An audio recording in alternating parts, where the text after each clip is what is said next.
Welcome back. You're listening to Off the Cuff, and we're here today continuing our conversation with Dr. Sid Govindan and John Young. So one of the things I want to try to emphasize a bit is the complexity of this, and then in addition to that, the other thing that was overwhelming is how do we actually attach to all these electronic medical records in all of these offices across the entire country? I don't know how many offices there are, but it's a lot. And so maybe if we could talk a little bit about that complexity. Sure. So for the first piece, in terms of how does a computer make these kinds of decisions, or at least be able to provide a recommendation that, hey, this is likely a case that will be approved. One of the things, the great value and assets that EviCore has is a large volume of historical cases, 100,000 something cases that are processed a day. And that is, from a data science standpoint, from a machine learning standpoint, just a treasure trove of information that allows one to utilize a computer to basically say, hey, can we start to look at those cases and see, are there certain data elements that provide us these patterns that mean that this case is very likely to be approved? Now, obviously, as part of this process, we have to really test it out, and we have to start to see, okay, if we do this on a certain fraction of cases and we don't do it on a certain fraction of cases, how do those results compare, okay? And so there's a whole set of kind of auditing systems and things like that that have to be in place to ensure the continued accuracy of this approach. With all the historical data that EviCore had, team of engineers from Cupid, the historical Cupid, that were able to start to put together these set of models that allowed us to then, approach this. And initially, these models were used primarily for EviCore's business to say that there's a certain percentage of cases that maybe we don't need a nurse to review, or maybe we don't need someone using the existing EviCore portal to fill out the rest of the survey, because statistically, the likelihood of this being approved is so high, okay? What we did is to say, we have this existing technology. Now and to your second question, we can, if we're connected to the medical record system, now say we can pull those data elements that we had historically used as part of the statistical model to make our determinations. And if we can do it all in a seamless way, in a touchless way that occurs, what we currently do at the point of a case being scheduled to automatically have that information sent to us, then we're in a position to truly provide value, because literally cases can disappear from the work queue, and we can, with our connection to the EHR, write back that information. Now, the process of us connecting to various medical record systems, for the most part, when we connect, and we connect right now with Epic Medical Record Systems, which is, as most people know, a huge market player in the realm of medical record systems within the US. But we connect using standard technologies like a 278 message, which has been around and is a message specification standard that's been around for a while. And our approach currently does require that we interface with various providers, and we work with them to set up that connection so that, one, everything is secure, and two, that we, at least in our early stages, can work very closely with them to ensure that the data that we get is accurate and that we're using it appropriately, so that we can do that and get that kind of touchless transaction occurring, so that we can use it and provide this touchless experience of approvals. The one other piece that I will add is the information that we get from the 278 message is inherently limited, and that is based upon how these kinds of systems have been set up. When we, as physicians, as clinicians, as people that do prior authorization, know the actual information for a large subset of cases is actually much more complex and requires clinical review processes by nurses, by physicians, to really look at that information and start to see, well, does this case truly meet what we need for an adjudication? Is this truly an appropriate utilization of healthcare?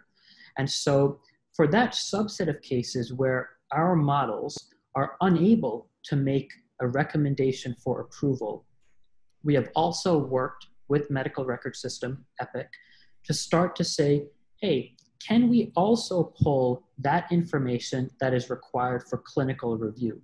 So in this optimal state, and that final piece of pulling that information for clinical review is under development, but very active development. There's been significant strides in it.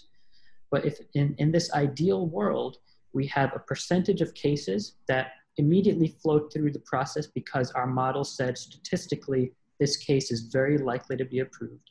And then we have the remaining cases where with our connectivity, our deeper connectivity, we're able to start to pull that additional clinical and say, our models right now could not make an approval, but we can at least send over information we think is important for that case. So today, or in a short amount of time, could undergo clinical review by the clinicians at EviCore, for example, to do the rest of the adjudication.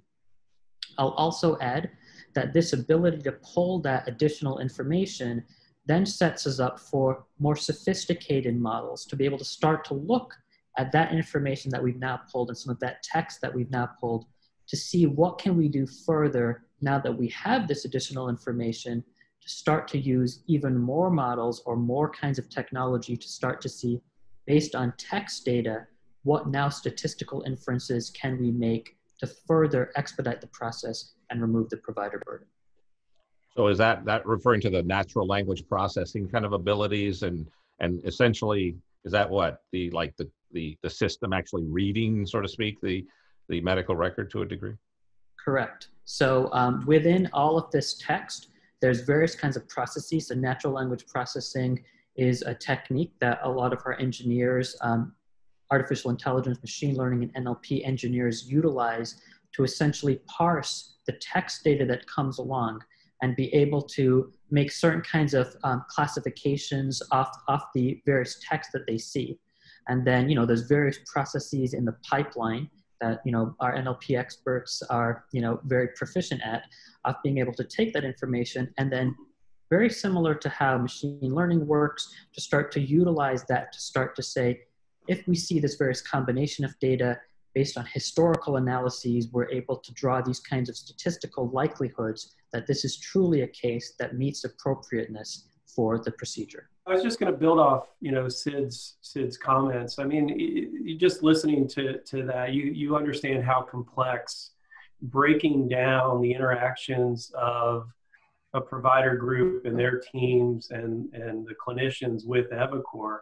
And we are really taking a very pragmatic approach to solving this problem and making it very meaningful to the providers. We could easily, automate a lot of things on our portals, but that's still making providers and their teams go to portals.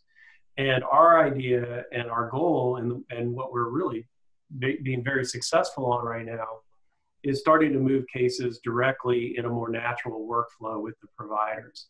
And that takes time. It takes a lot of work to ensure that the information coming into EviCore from the EMRs or the EHRs is appropriate, it's clean, it matches the standards that we need in order to be able to initiate the process.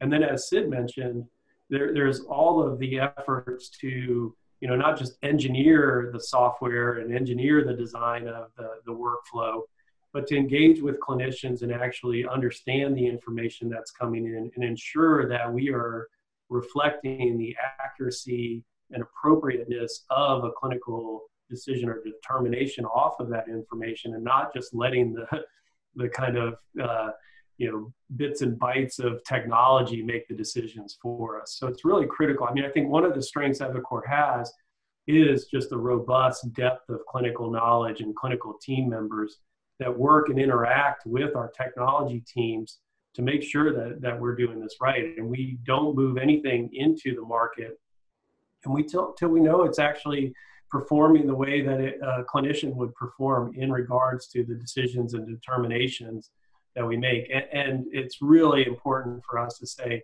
we would never use technology to make a decision that says it was not an appropriate procedure or test. That is left to the peer-to-peer and one-on-one discussions between clinicians and clinicians to make sure that the case is fully understood before any kind of adverse determination is rendered.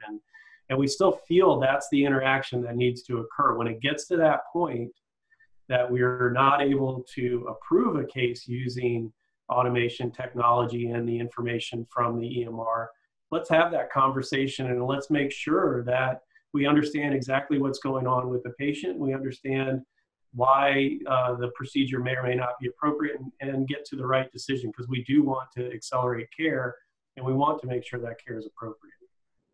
You've been listening to Off the Cuff. We're going to continue our conversation next time with Dr. Sid Govindan and John Young.